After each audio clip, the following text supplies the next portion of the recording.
I want to introduce you to this rigorous branch of modern psychological research where different cohorts of people have been given a questionnaire to probe the way they conceptualize success. Effectively, this questionnaire is asking, where does high performance come from? And broadly speaking, in answer to this one question, there are two categories of answer.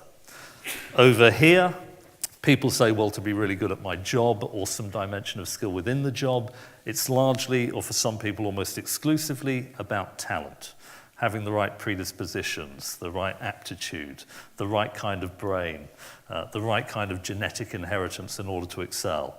And I think most of us would probably agree that this isn't completely false. Talent is a real phenomenon and explains a lot of the variation that we see in many branches of human activity.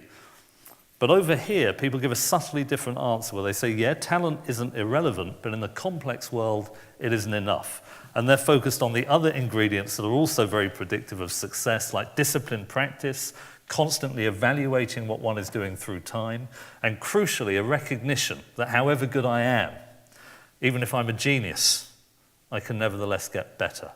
This is sometimes called the fixed mindset. This one over here, the growth mindset. They're not quite as binary as I've perhaps made them sound. This is a spectrum.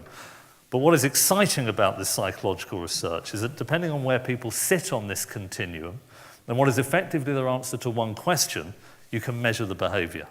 So if we take David Beckham as an example, a journalist said to him, it's almost as if taking free kicks was encoded in your DNA. You're such a natural.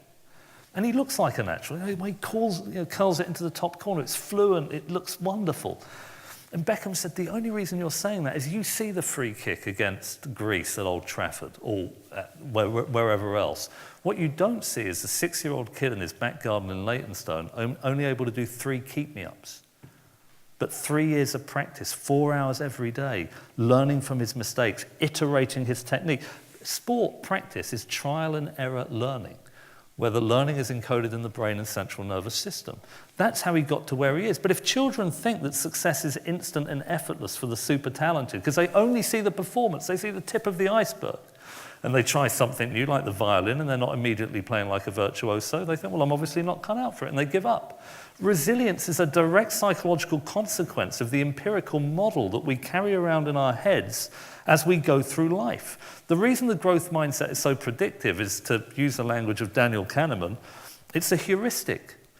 It's a fast-thinking heuristic that is guiding the interpretation process. So when you change that basic empirical model with children by telling them stories about how success actually happens, by talking about the brain as a bit like a muscle that grows with use, talking about brain plasticity and a whole range of other things, you change the interpretational process, you shift them to the growth mindset.